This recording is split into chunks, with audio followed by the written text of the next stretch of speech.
Punchline, Laurence Ferrari sur Europe 1.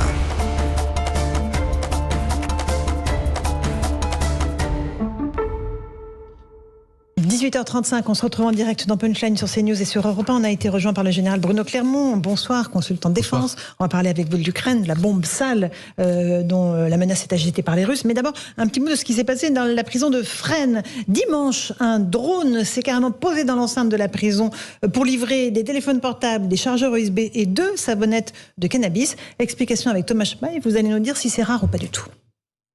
C'est en pleine nuit, aux alentours de 4h30 du matin ce dimanche, qu'un drone se pose au milieu d'une cour de promenade de la prison de Fresnes. À son bord, 4 téléphones et 2 pains de résine de cannabis destinés à des détenus. Une enquête confiée à la brigade de gendarmerie des transports aériens a été ouverte pour engagement ou maintien par le télépilote d'un aéronef circulant sans personne à bord au-dessus d'une zone interdite. De leur côté, les agents pénitentiaires déplorent un manque de moyens pour lutter contre ce type de délit. Tandis que la délinquance ne cesse d'évoluer techniquement, les administrations telles que les forces de sécurité publique doivent pouvoir adapter leurs moyens afin de faire face à ces nouveaux fléaux.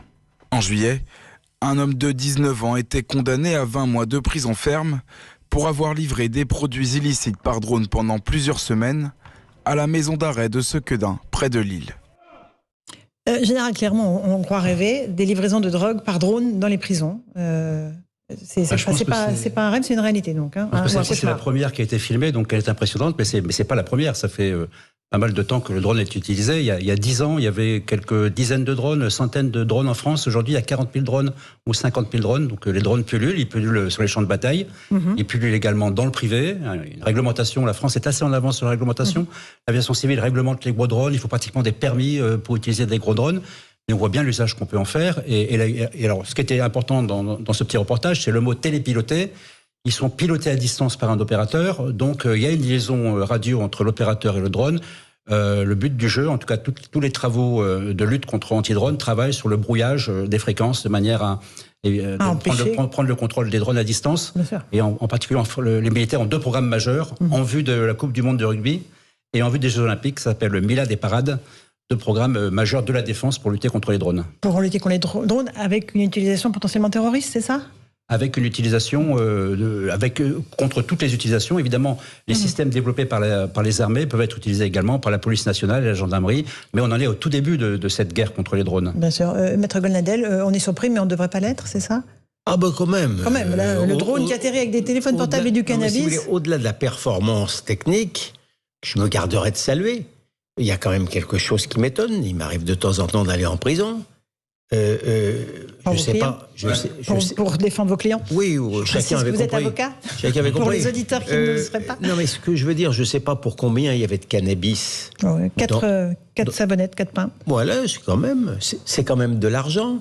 Il faut donc que l'expéditeur de ce drone soit quand même assez sûr de sa livraison pour investir quand même quelque chose qui n'est pas négligeable. Donc il était certain qu'il n'y avait pas... Parce qu'on peut imaginer quand même de temps en temps qu'il y a un gardien de prison et que ce gardien de prison, il peut se trouver à l'intérieur de la prison, là où ça doit atterrir. Donc je suis quand même étonné de l'assurance sans doute justifiée avec laquelle l'expéditeur s'est permis cette livraison. Il y a quelque chose quand même qui interroge.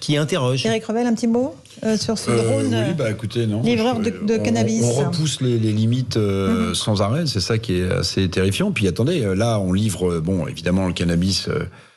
il est très réglementé en France, mais imaginez aussi qu'avec un drone, on livre une arme, on livre un pain de plastique. Oui, donc là, il y a quand même un sujet absolument hallucinant. De sécurité, pour le coup. Bah oui. Les prisons sont vraiment à surveiller. Maître Golnadel, vous vouliez nous parler aussi de ce qui s'est passé à Rouen, où ce père de famille s'est fait justice lui-même. Un jeune homme avait agressé sa petite fille à leur domicile.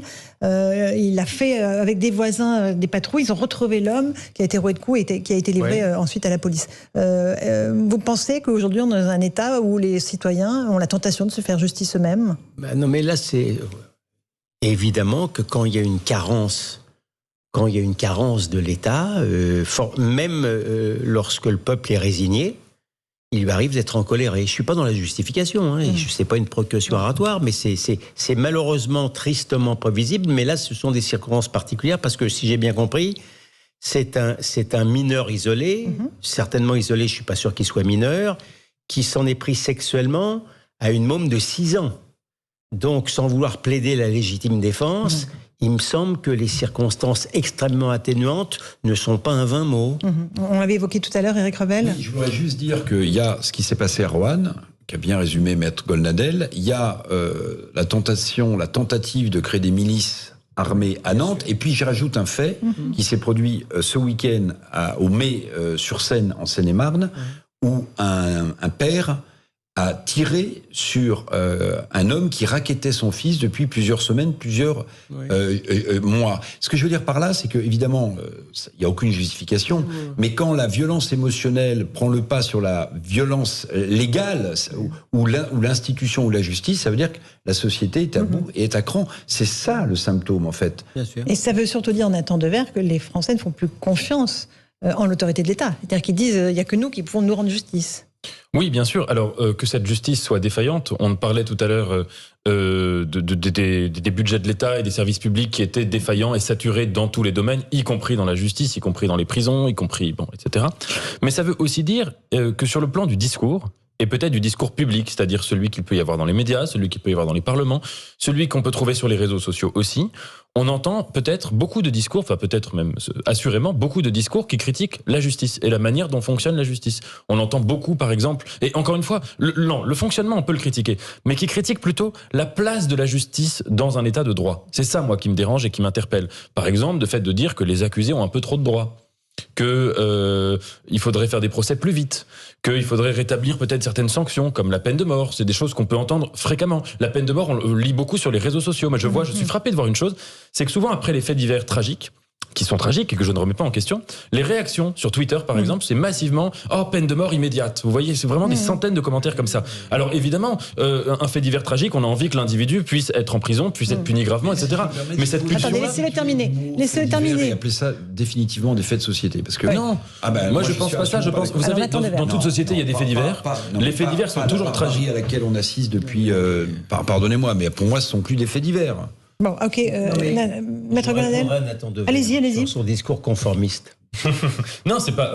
Premièrement, qu'il y ait des faits divers, la multiplication, l'augmentation par exemple des violences aux personnes, ça c'est un fait de société. Mais un fait divers en soi qui est tragique, et les faits divers sont toujours tragiques. Une certaine instrumentalisation politique de ce fait divers, c'est la meilleure manière de faire passer un discours. Et en effet, c'est tous ces discours qu'on entend qui sont comme ça contre la défense, contre la justice, contre les droits. Je dis pas que ce sont eux qui poussent à l'acte ce père de famille à faire ça. Tout à l'heure, je disais que je le comprenais, ce père de famille, etc.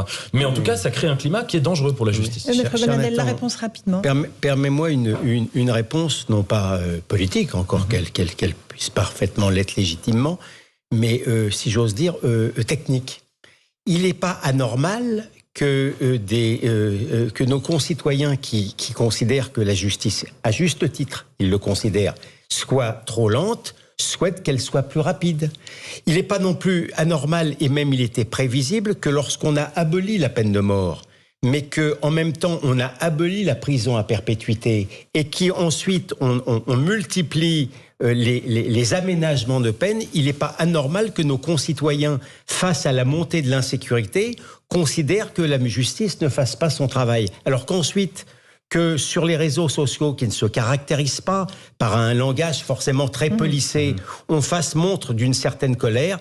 Pardon de te le dire, mais cette colère parfaite, mais compréhensible. Bon. Ah, moi aussi, mais je la comprends parfaitement. Voilà. Mais il n'empêche que je pense, sur le fonctionnement de la justice, que la justice doit aller plus vite. Moi, ça ne me dérange pas. Mais ensuite, c'est quand c'est parfois même des responsables politiques qui publiquement disent des choses qui n'ont pas trait au fonctionnement, mais aux principes. Et les principes de l'état de droit, c'est différent du fonctionnement. Vous avez raison de préciser.